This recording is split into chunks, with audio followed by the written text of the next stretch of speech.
Hello students, this is R C Saini PGT commerce K V Palwas Bhiwani.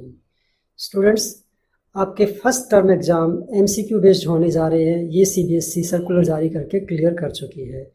जब हम MCQ based question करते हैं तो कुछ शॉर्टकट ट्रिक हमारे लिए काफ़ी हेल्पफुल हो जाती है।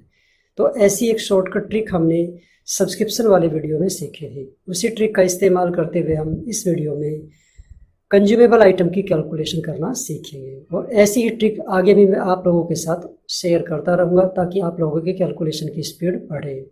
और आने वाले अगले कुछ वीडियो में हम एमसीक्यू बेस्ड क्वेश्चंस की प्रैक्टिस भी करेंगे। तो आइए देखते हैं कि उसी ट्रिक का इस्तेमाल करते हुए हम किस प्रकार कंज्यूमेबल आइटम की कैलकुलेशन बड़ी आसानी से कर सकते हैं। हालांकि मैंने पूरी ट्रिक पूरे सॉल्यूशन के साथ आपको समझाई है, लेकिन आप केवल फिगर्स लिख कर भी इस ट्रिक से अपने क्वेश्चन का आंसर आसानी से निकाल सकते हैं। तो देखते हैं कि ये ट्रिक किस प्रकार इस्तेमाल की जाएगी कंज्यूमेबल आइटम की कैलकुलेशन करने में। देखिए, मटेरियल कंज्यूम निकालने का जो बेसिक फार्मूला है वो तो वही है जो आपने 11th में पढ़ा है। Material consumed equal to opening stock plus purchase minus closing stock. ये आप 11th में भी पढ़ चुके हैं। बेसिक फार्मूला यही होता है, मटेरियल कंज्यूम्ड इसी से निकलेगा। लेकिन यहाँ जो प्रॉब्लम जो देखने में आती है वो ये होती है कि यहाँ पर आपको ओपनिंग स्टॉक और क्लोजिंग स्टॉक तो दिए हुए होते हैं, लेकिन परचेज नहीं दी हुई होती है।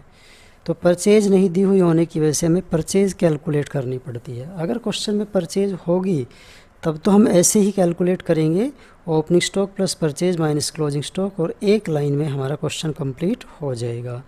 लेकिन परचेज आपको दिए जाने की संभावना बहुत कम होती है। हाँ, आपके पास ओपनिंग स्टॉक ऑफ मटेरियल और क्लोजिंग स्टॉक ऑफ मटेरियल ज़रूर होगा।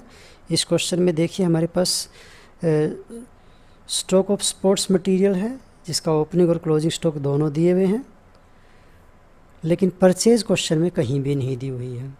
तो परचेज नहीं दी हुई होने की वजह से पहले हमें परचेज कैलकुलेट करनी पड़ेगी, तभी हम अपने बेसिक फार्मूले में रखते हुए मटेरियल कंज्यूम्ड कैलकुलेट कर सकते हैं। तो यहाँ परचेज़ कैलकुलेट करने के लिए हम ट्रिक का इस्तेमाल करेंगे। जो ट्रिक मैंने आपको सब्सक्रिप्शन के चैप्टर में बताई थी वही ट्रिक मैं यहाँ भी इस्तेमाल करूँगा, और उसी ट्रिक की हेल्प से हमारे सभी क्वेश्चन मटेरियल कंज्यूम्ड से रिलेटेड बड़ी आसानी से सॉल्व हो जाएंगे। तो परचेज निकालने के लिए आपको क्या करना है, ठीक उसी प्रकार की 3x3 मैट्रिक्स टेबल बनाएंगे। सबसे पहले आप प्रीवियस ईयर लिखेंगे कॉलम में, दूसरे में आप करंट ईयर लिखेंगे। पहले कॉलम में आप लिखिए क्रेडिटर्स और उसके बाद उसके नीचे आप लिखेंगे एडवांस टू सप्लायर्स। अब ये सभी इन्फॉर्मेशन क्वेश्चन में आपको दी हुई है। ये क्रेडिटर्स आपके पास ओपनिंग और क्लोजिंग बैलेंस दोनों हैं। ये एडवांस टू सप्लायर, इसके भी ओपनिंग और क्लोजिंग बैलेंस दोनों आपके पास हैं। ये चारों इन्फॉर्मेशन आप इसमें उतार दीजिए। तो ओपनिंग क्रेडिटर्स आपके पास हैं 7,800 और क्लोजिंग क्रेडिटर्स आपके पास है 9,200। इसके बाद एडवांस टू सप्लायर्स ओपनिंग में है 15,000 और क्लोजिंग में है 25,000। अब आप टेबल देखते ही समझ जाएंगे कि आपको कौन सा अमाउंट प्लस करना है, कौन सा अमाउंट माइनस करना है। तो आपको पता है पहली रो की हम शुरुआत करते हैं माइनस से, तो आप यहाँ लिखेंगे माइनस और फिर प्लस। तो पहली रो में आपको लिखना है माइनस प्लस और दूसरी रो में लिखना आपको प्लस माइनस। अब सब कुछ क्लियर हो चुका है कि कौन सा अमाउंट आपको ऐड करना, कौन सा लेस करना, और ये सभी एडजस्टमेंट आपको जो पेमेंट टू सप्लायर्स है उसमें करनी होती हैं। तो यहाँ पर आपको पेमेंट टू सप्लायर्स दिया हुआ है 1,20,000।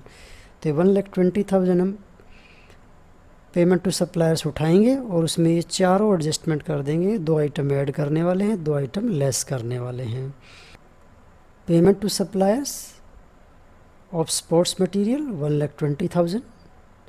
अब इसमें हम ये एडजस्टमेंट करेंगे। तो पहले मैं दोनों प्लस वाली एडजस्टमेंट कर रहा हूँ।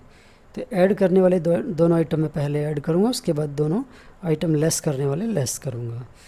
तो आप टेबल एक बार बनाने के बाद बड़ी आसानी से एडिशन सब्ट्रैक्शन का काम कर सकते हैं अपनी सुविधा अनुसार।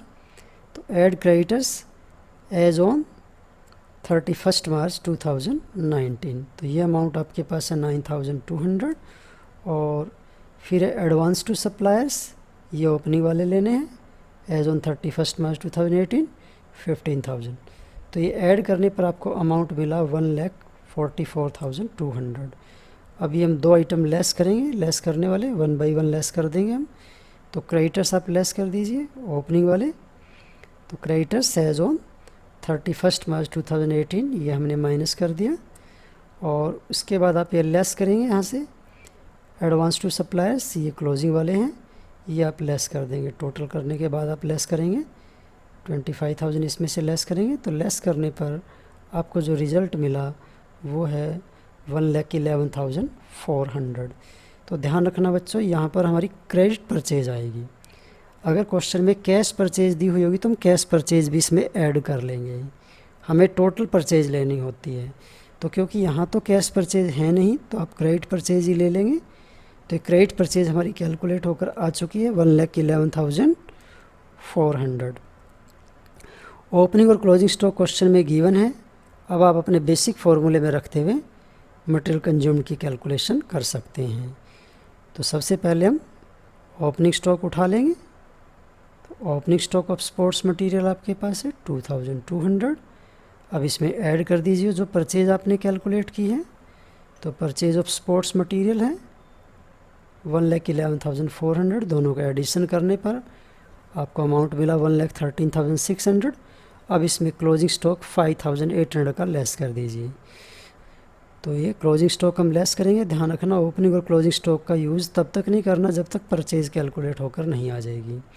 परचेज़ कैलकुलेट होने के बाद फिर अपने इस बेसिक फार्मूले में इनका इस्तेमाल करेंगे स्पोर्ट्स मटेरियल कंज्यूम निकालने के लिए। तो ये स्पोर्ट्स मटेरियल कंज्यूम्ड आ गया opening stock plus purchase minus closing stock करते हुए 1,07,800। तो 1,07,800 जो हमारा स्पोर्ट्स मटेरियल कंज्यूम्ड आया ये हमें दिखाना होता है इनकम एंड एक्सपेंडिचर अकाउंट के डेबिट में। तो देखिए इस ट्रिक का इस्तेमाल करते हैं बहुत आसानी से परचेज निकाल सकते हैं। और परचेज निकलने के बाद बेसिक फार्मूले में वैल्यू रखते हुए आप मटेरियल कंज्यूम्ड भी बड़ी आसानी से निकाल सकते हैं। तो अगर आपको ये ट्रिक अच्छी लगी तो अपने दोस्तों के साथ शेयर करिए ताकि वो भी इसका ज़्यादा से ज़्यादा फ़ायदा उठा सकें। Thank you.